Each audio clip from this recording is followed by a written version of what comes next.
Assalamualaikum warahmatullahi wabarakatuh. Perkenalkan, nama saya Pia Novisatu Sofia dari kelas 1A PBSI. Di video kali ini saya akan membongkar tentang video yang saya lihat dari penyampaian Kak Deddy Kombuser yang berjudul tentang 4 kata yang menjatuhkan kita dari sukses. Mari kita lihat videonya.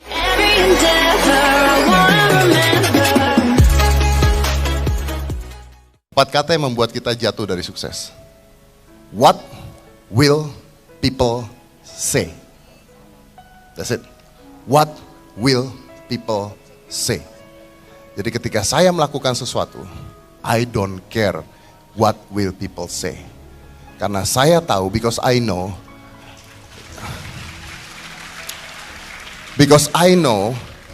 I cannot make everybody happy. Gue gak bisa bikin semua orang suka sama gue. Gak bisa. Gak mungkin bisa. Agama aja di Indonesia ada 5. Gak bisa semua orang suka sama satu agama. Apalagi manusia biasa. So, what will people say ketika itu ada di pikiran lu, ketika lu mau berbuat sesuatu, ketika lu mau berkarya, nanti orang ngomongin gue apa ya? Nanti orang gak suka ya? Gak usah gitu deh, ketika gue botakin kepala gue. Anyway, ini bukan nasib ya, gue botakin bukan nasib ya. Waktu gue botakin kepala gue, rambut gue panjang kan dulu kan. And I want to looks different, gue mau botakin kepala gue. Yang ada di pikiran gue pasti adalah, what will people say? Gimana kalau orang-orang gak suka? Gimana kalau kepala gue peyang ternyata? Gak pernah tahu lu botakin, ternyata peyang kan lu gak tahu. Tapi that's the idea. Itu, what will people say? Dan selama saya berkarya udah 25 tahun, I start with what will people say. Gimana kalau orang ngomongin gue? Gimana kalau orang gak suka sama gue? Gimana kalau gue begini nanti orang begini? Aduh, kalau Anda mau maju, kalau lu lihat Instagram gue, yang ngatain gue banyak banget. Botak lu, itu bukan ngatain ya. Tapi yang ngatain gue banyak banget. Yang gak suka sama gue banyak banget. Terus apa? Gue mesti sakit hati, gue mesti bete dan sebagainya. Capek, hidup gak usah mikirin gituan. Tapi dari yang ngatain gue dari 10, yang suka 100. So what? Jadi I don't care what people say. If you don't agree with me, then walk your own way. I don't really care. Kalau lu gak bisa terima, you're gone dude. You're just gone. Pada saat saya berhenti main sulap, saya adalah satu-satunya magician di Indonesia yang mendapatkan penghargaan dunia sebagai World Best Mentalist. Diadunya di Amerika. Jadi gue juara 1. Jadi di dunia pada tahun 2011, di dunia itu saya juara 1. World Best. Tahun 2012 gue gak ikut, takut kalah.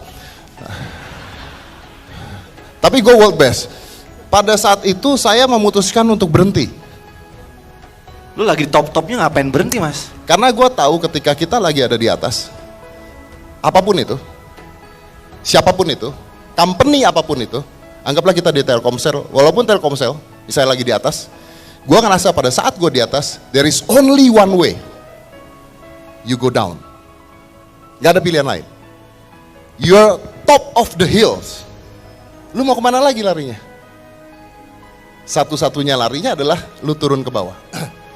Karena yang di bawah, singa-singa macan-macan yang di bawah ini makin lama makin ganas.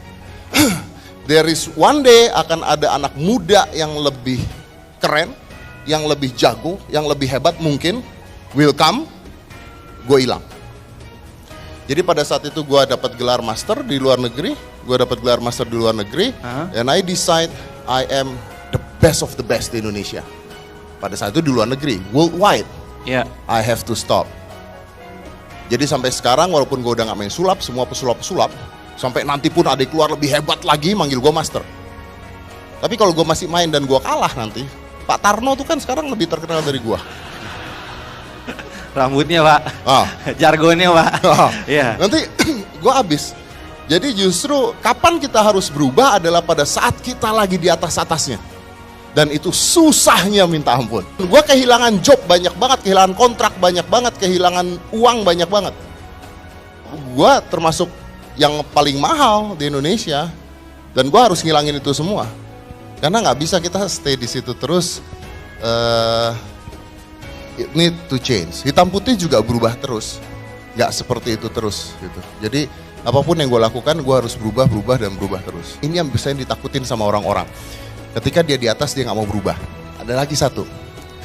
Sekarang bukan orang tua yang nggak bisa berubah, tapi anak milenial yang jadi orang tua. Anak yang milenial jadi orang tua. Jadi orang tua. Karena berada di zona nyaman. Banyak banget. Anak muda nih. Ya. Anak muda, banyak kan anak muda. Begitu YouTube-nya tidak jalan, they don't even know what to do. Dan itu anak muda semua, anak milenial semua. Karena pada saat dia di situasi, di kondisi itu, mereka udah ngerasa nyaman banget. Gue di sini udah pasti seumur hidup lah gitu. Ya, siapa sih yang gak kenal Kak Deddy Corbuzier? Kak Deddy Corbuzier itu dulunya seorang pesulap yang terkenal. Dan sekarang itu dia terkenal lewat stasiun TV, yaitu stasiun TV Trans 7, acara Hitam Putih. Dan mungkin kalian mengenal Kak Deddy Corbuzier lewat YouTube-nya, yang sekarang itu banyak yang viral ya. Jadi Kak Deddy Corbuzier bisa kita jadikan contoh sebagai seorang pembicara yang ideal loh. Jadi seperti apa sih pembicara ideal itu? Jadi seorang pembicara ideal itu bisa dilihat dari seberapa dia dapat menguasai situasi, tempat, kondisi. Nah, ada beberapa ciri-ciri orang yang disebut pembicara ideal. Yang pertama adalah dia bisa memilih topik yang tepat. Maksud memilih topik yang tepat adalah dia mampu menguasai topik tersebut. Di video tadi, Kak Deddy Corbuzier mengambil topiknya itu dari pengalamannya sendiri, yang banyak orang gak suka pada dirinya, tetapi Kak Deddy Corbuzier itu menghiraukan. Jadi topik ini sangat dikuasai oleh Kak Deddy Corbuzier, makanya dia berbicaranya dengan jelas, tidak bertele-tele. Seorang pembicara yang ideal juga harus menguasai materi. Apa yang disampaikannya itu supaya tidak panjang, lebar, dan memiliki tujuan yang jelas. Dan seorang pembicara yang ideal itu harus mengetahui latar belakang dari pendengar tersebut. Di video tadi, Kak Deddy Corbuzier walaupun sedang duduk, tetapi Kak Deddy Corbuzier tetap menunjukkan gestur tubuhnya dan seakan-akan Kak Deddy Corbuzier sedang berbicara kepada hostnya tersebut. Dan di video tadi tujuannya itu sangat jelas. Kak Deddy Corbuzier memberikan motivasi kepada orang yang terlalu memikirkan omongan yang membenci pada dia. Padahal gak penting banget, kata Kak Deddy Corbuzier, memikirkan omongan orang yang gak suka pada kita.